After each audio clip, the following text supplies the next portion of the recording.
A lot of the members of Generation Z, aka kids born after the year 2000, will ever have a recollection of the way things were for generations that came before them. And by that I mean, when music wasn't streamed on a streaming service, it was tape recorded off the radio or bought from a record store. Video games weren't downloaded, they were rented, bought, and didn't need updates. And TV shows were not on demand, on streaming, or even on DVD. TV shows were live on a small box that was quite pricey to have, and if you missed them, you had to wait till next week, or the next day. Maybe you had a VCR or Betamax to record them for later viewing, but you got to sit through a block of commercials which honestly became more interesting than the program itself the older the tape got. Who's behind this chaos? It's the evil Queen Beryl. A little moon power will take care of her. Sailor Moon and the Queen Beryl, each sold separately from Irwin. Quick, girls, to the rescue! Now, a lot of millennials like myself have fond memories of the way things used to be, especially poor millennials who had parents that didn't like to spend money on things like cable. Instead, my parents were fully content with whatever was flying through the air from a transmitter on a nearby or faraway mountain. Living in Chilliwack, British Columbia, there were 5 different stations that came in, but only about 3 came in clear enough to really be properly enjoyed. The 2 stations that we got poorly were CBUFT 25, which was the French version of CBC, which was a weak signal from atop Mount Seymour, and Joy TV based upon Mount Sumas, but facing the cities of Abbotsford, Langley, Surrey, Vancouver, and neighborhoods like Cloverdale, Aldergrove, and Mission. The 3 stations that we got proper were a CBC translator for CBUT Vancouver, which I think was based upon Mount Celestia. I'm still not sure where it was placed, but it was placed somewhere between Chilliwack Lake and Promontory Mountains for Chilliwack specifically. There was also a BCTV translator based on Vetter Mountain, and finally, the KVOS TV 12 from the main transmitter in Bellingham, Washington State, placed upon Mount Constitution. KVOS, which stood for Kessler's Voice of Seattle, after the radio station that bore the same name, which was established in the 1920s by Louis Kessler, which I'm assuming has no relation to the hockey player Ryan Kessler. KVOS was an American channel, but it also openly serviced Vancouver and its surrounding cities. In Chilliwack, the signal was a slight weaker and it looked a lot like this.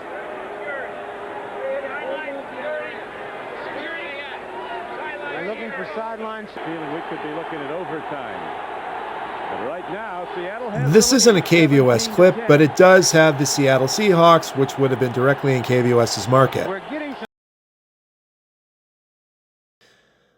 Now, I was born in 1990, so KVOS before that time was shown to me through YouTube clips that I've taken the time to search up. There's lots of classic KVOS content from the 80s available on YouTube, and I have channels like Robert C 2009 and Retro Vancouver to thank for that. One of the clips uploaded has Red Robinson, one of the longest running personalities on KVOS, telling the history of the channel. High atop Mount Constitution to mark the anniversary of our show and the 40th anniversary of KVOS. And throughout the program, we'll show you the fascinating history of KVOS radio and TV. Our movie this week. But I want to go back even further when KVOS began as a TV station in the 1950s. In the waning days of the Korean War, specifically June 3, 1953. According to Wikipedia, the first thing ever broadcast on KVOS was Queen Elizabeth's coronation from the UK on Kinescope.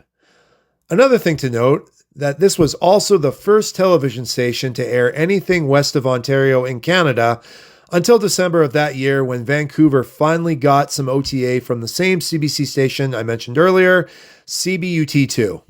For years, KVOS struggled financially because the management was aiming for its American market, but when they learned that a majority of their audience was from the Fraser Valley, they quickly began catering to the Canadian side of the border, which was watching their programming, and it worked. That's when KVOS really started to catch on and become such a popular attraction. Now, there's not much 70s content on YouTube for KVOS, but the 80s content is plentiful and paints a nice picture for what was available to viewers at the time. One video uploaded to YouTube shows an audio recording of a program called Funorama. And thanks to that video, I personally discovered one of my favorite musical groups.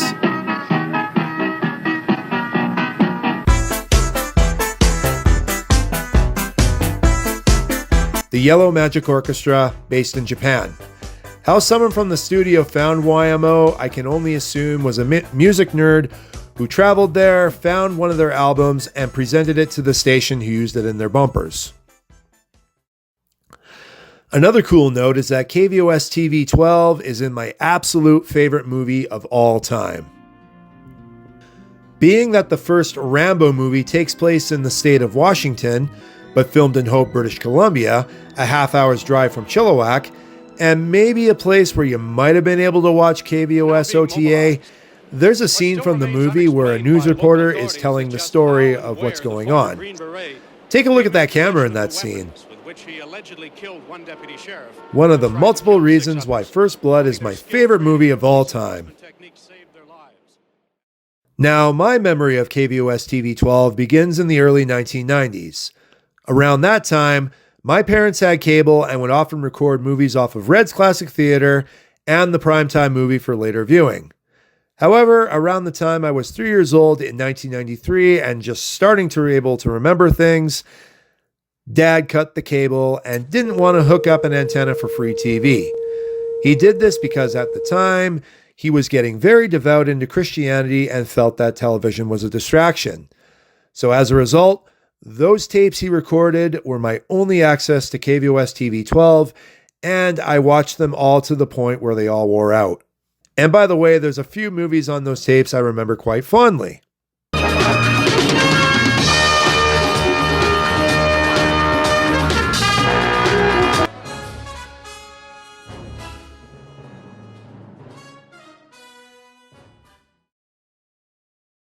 For about 4 years after that, the only things I watched were the same tapes over and over and over and over and over and over and over.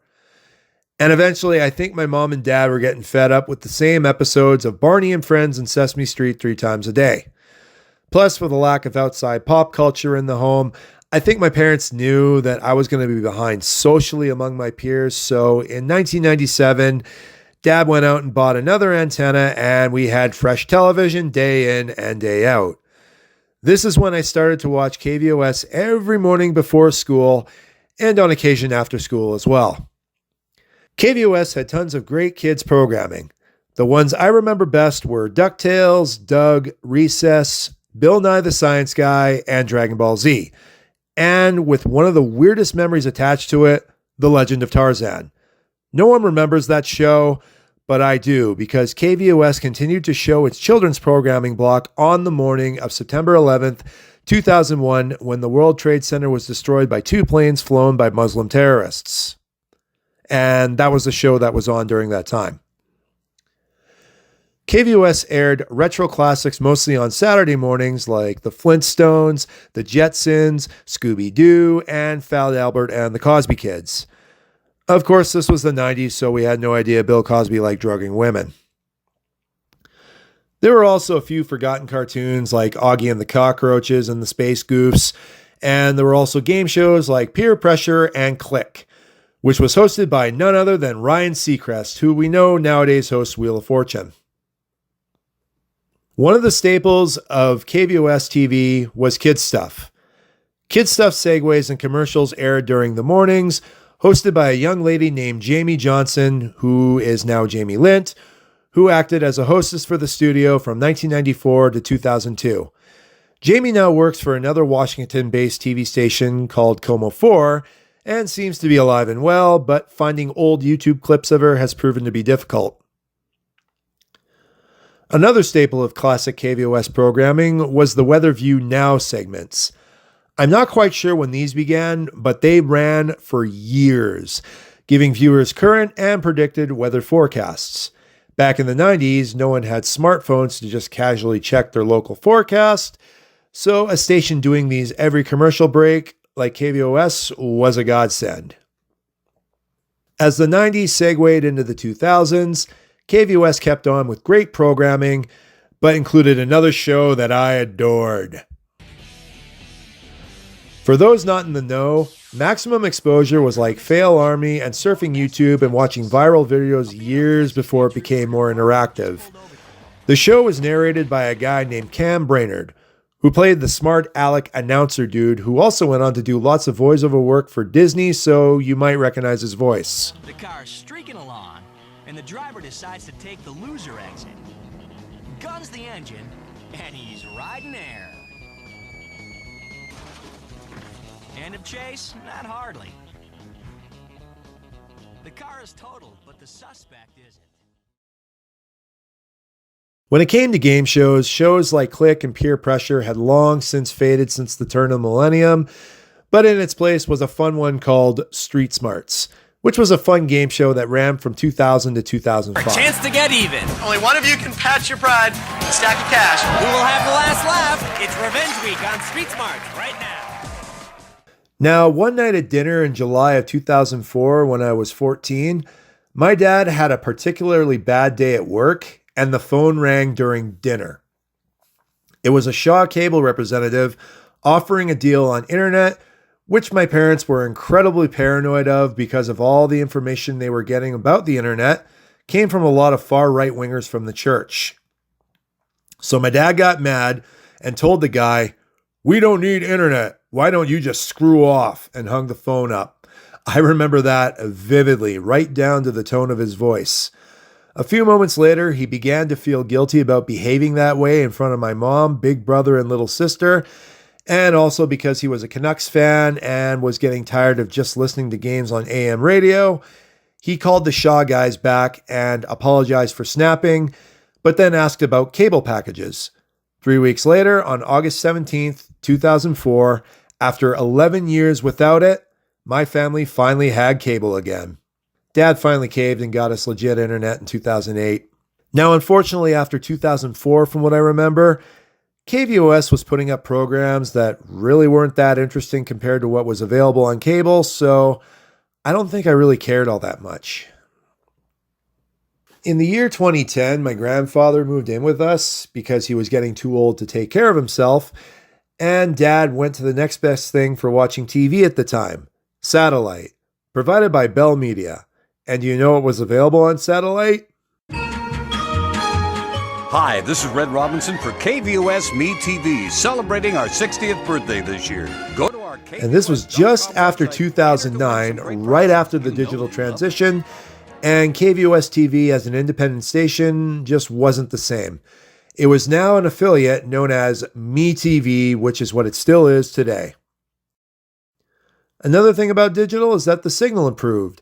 That old weakened signal I talked about, it was all but gone. Me TV KVOS still had local advertising, which honestly was really nice and comforting to have. Quite often, I'd see advertisements for local businesses and places that I'd been, like the Cultus Lake Water Park. Then I'd be brought back to episodes of The Rifleman and MASH. The Rifleman.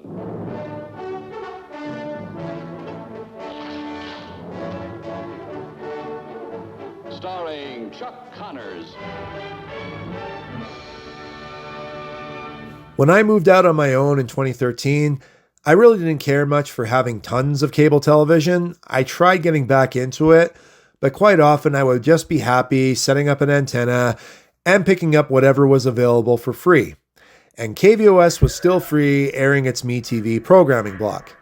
I kept on watching KVOS OTA for years, all the way up to the end of 2023, when I finally moved out of my childhood home and in with my girlfriend in a place where I couldn't get KVOS OTA anymore, and not a chance 6 months later when we moved to Edmonton, Alberta. Today, KVOS TV has a digital transmitter still standing tall over Mount Constitution, and unlike the old days of analog, where only one channel was available for viewing, KVOS has 9 different channels for its viewers to watch, all with different programming blocks but similar advertising. Today, over-the-air television is all but slowly being forgotten. No one talks about it. No one seems to care that it's slowly fading away. Maybe it's the lack of trust society has for its news outlets. Maybe it's the lack of locality that's killing it off. People are pickier about what they want to watch. Local stations air old television programs for older people, the only generations left that actually remember it. So in the end, I think all I really want to say is thank you. Thank you, KVOS, for breaking through the airwaves and giving us something to watch. Something to look forward to back before all this other stuff came along. Have a good day.